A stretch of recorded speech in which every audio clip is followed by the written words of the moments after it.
జనసేన బాహుబలి శ్రీ బొలిశెట్టి శ్రీనివాస్ గారు. వారిని సగౌరవంగా వేదిక మీదకి ఆహ్వానం పలుకుతున్నాము. అండ్ అలాగే వారికి బొకేతో స్వాగతించవలసిందిగా స్వామినాయుడు గారిని వేదిక మీదకి రావాల్సిందిగా కోరుకుంటున్నాము. అలాగే ఏపీ రాష్ట్ర చిరంజీవి యువత ప్రెసిడెంట్ శ్రీ భవానీ రవికుమార్ గారిని కూడా వేదిక మీద రావాల్సిందిగా ఆహ్వానం పలుకుతున్నాము.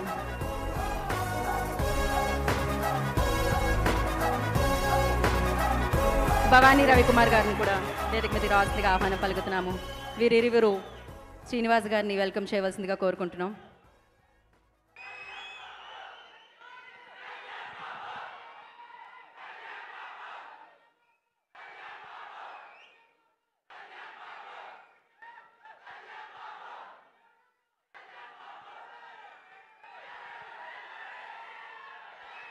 Thank you.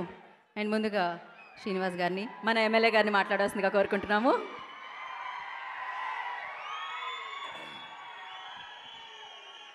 ఈరోజు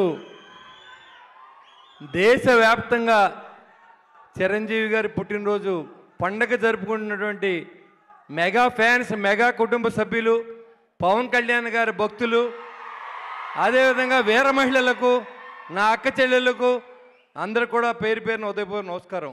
మెగా ఫ్యామిలీ అంటే ఇవాళ చిరంజీవి గారు సినిమాల్లో విజేతగా నిలిచి ఈరోజు రాజకీయాల్లో కూడా తెలియని రాజకీయం లేదు ఆయనకి. కానీ ఈ రాజకీయాల్లో ఇమడలేక ఆయన రాజకీయాల నుంచి తప్పుకున్నప్పుడు కూడా ఆయన ఆశయాల్ని, సేవ చేయాలని ఆశయాలు నిలబెట్టిన వ్యక్తి పవన్ కళ్యాణ్ గారు. ఆ పవన్ కళ్యాణ్ గారి ఆశయంతో మీ ముందు మాట్లాడే అవకాశం కల్పించింది నాకు మెగా ఫ్యామిలీ. నేను మెగా ఫ్యామిలీ భక్తుడిని. అందులో 2009లో మరి ప్రజారాజ్యం పెట్టినప్పటి నుంచి ఈరోజు వరకు మెగా ఫ్యామిలీని అంటిపెట్టుకొని మరి ఈరోజు మీ ముందు మాట్లాడే స్థాయికి ఎదిగానంటే మెగా ఫ్యామిలీతోనే నేను ఈ స్థాయికి వచ్చానని చెప్పడానికి ఏమాత్రం అతిశయం లేదు. ఇవాళ పవన్ కళ్యాణ్ గారి నమ్మకాన్ని ఎక్కడా కూడా ఆయన్ని ఏ రకమైన ఇబ్బంది లేకుండా ఆయన ఏదైతే అనుకున్నారో అది చేసే విధంగా ప్రజల్లో ఉంటూ ఆయనకి మంచి పేరు తీసుకొచ్చే విధంగా మరి ఏదైతే చిరంజీవి గారు ఆశయాలతో మరి వాళ్ళందరూ కూడా పవన్ కళ్యాణ్ గారి ఫ్యాన్స్ కానీ, చిరంజీవి ఫ్యాన్స్ కానీ, మెగా ఫ్యాన్స్ కానీ ఎవరైనా మనందరికీ ఆరాధ్య దైవం చిరంజీవి గారు. ఆయన తర్వాత దేవుడు ఉంటే పవన్ కళ్యాణ్ గారు.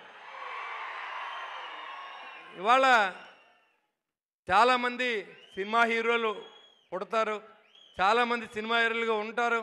అయినప్పుడు కూడా ఫ్యాన్స్ని మీరు ఎక్కడ డబ్బు ఖర్చు పెట్టకండి, సేవ చేయమని చెప్పి మరి అందరినీ కూడా మరి బ్లడ్ బ్యాంక్ కానీ, రక్తదానం కానీ, అవయవదానం కానీ చేయమని ప్రోత్సహించిన ఏకైక హీరో చిరంజీవి గారు. ఎందుకంటే యువత ఎంతసేపు మీరు బ్యానర్లు కట్టండి, పూలు చల్లండి అనే నాయకులు మనం చూసాం. కానీ ప్రాణాలు నిలబెట్టండి, రక్తదానం చేయండి, నేత్రదానం చేయండి అనే వ్యక్తి చిరంజీవి గారు. అందుకని మనం ఆయన ముందు శిరస్సు వంచి నమస్కారం చేయాలి. ఆయన కరోనా సమయంలో కోటీశ్వర్లు ఉన్నారు, కానీ ఎవరు బయటికి రాలేదు. ఒక్క చిరంజీవి గారు మాత్రం ఆయన స్వామినాయుడు గారిని మరి ఆయన ఒక ఆంజనేయ స్వామి అంటాడు స్వామినాయుడు గారు. ఆ రోజు నుంచి ఒకే మాట ఒకే పాట, అది మెగా ఫ్యామిలీ చిరంజీవి గారు. అంతే, ఆయనకి ఇంకేమీ తెలియదు. ఆయన అందరినీ కలుపుకుని అందరికీ ఆక్సిజన్ సిలిండర్లు ఇచ్చి కోట్లాది రూపాయలు ఖర్చు పెట్టిన వ్యక్తి చిరంజీవి గారు. మరి డబ్బు ఉంటుంది చాలామందికి, కానీ మనసు ఉండదు. రెండూ ఉన్న వ్యక్తి పవన్ కళ్యాణ్ గారు, చిరంజీవి గారు కూడా. ఎందుకంటే చాలామంది హీరోలు యాక్షన్ చేస్తారు, 100 కోట్లు వస్తాయి, అది దాచుకుంటారు తప్ప, ఆస్తులు కొనుక్కుంటారు తప్ప పవన్ కళ్యాణ్ గారిలా దానం చేసి సినీ నాయకుడు ఎవరు లేరని కూడా తెలియజేస్తూ ఉన్నా. ఇవాళ ఒక మనిషి సినిమాల్లో నిలబడాలి, రాజకీయాల్లో నిలబడాలంటే ఎంత కష్టమో మీరు చూశారు.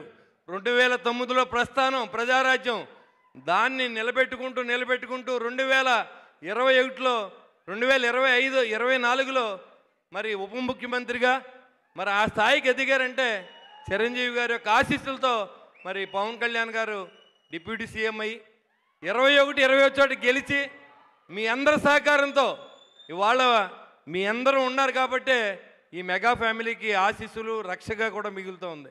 చాలామంది ఫ్యాన్స్ ఉంటారు, చాలా పార్టీలు ఉంటాయి, కానీ ఒక మెగా ఫ్యాన్స్ మాత్రమే అలాగ ఉంటారు. ఏ పార్టీలోకి వెళ్ళరు, చిరంజీవి గారు, పవన్ కళ్యాణ్ గారు ఏం చెప్తే అది చేసేది ఒక్క పవన్ కళ్యాణ్ గారు ఫ్యాన్స్ మాత్రమే, దాంట్లో ఏమాత్రం అతిశయం లేదు.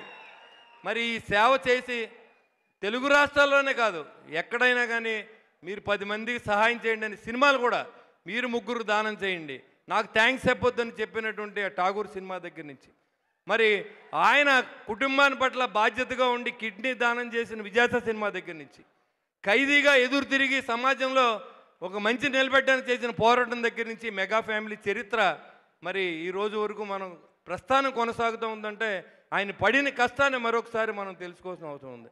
నాకు 70వ పుట్టినరోజు అంటూ ఇష్టం లేదు, చిరంజీవి గారి పుట్టినరోజు, ఆయన ఇంకా నిత్యం నవ యువకుడు. అలాంటి మహానుభావుని పుట్టినరోజుకి మీ ముందు మాట్లాడే అవకాశం కల్పించిన మెగా ఫ్యాన్స్కి, స్వామినాయుడు గారికి, మరి అందరికి కూడా పేరు పేరున శిరస్సు ఉంచి నా నమస్కారం తెలియజేసుకుంటూ, చిరంజీవి గారి 100వ పుట్టినరోజుకి నేను బతుకుంటే ఖచ్చితంగా మీతో పాటు పార్టిసిపేట్ చేస్తానని చెప్పి తెలియజేసుకుంటూ సెలవు తీసుకుని జై హింద్.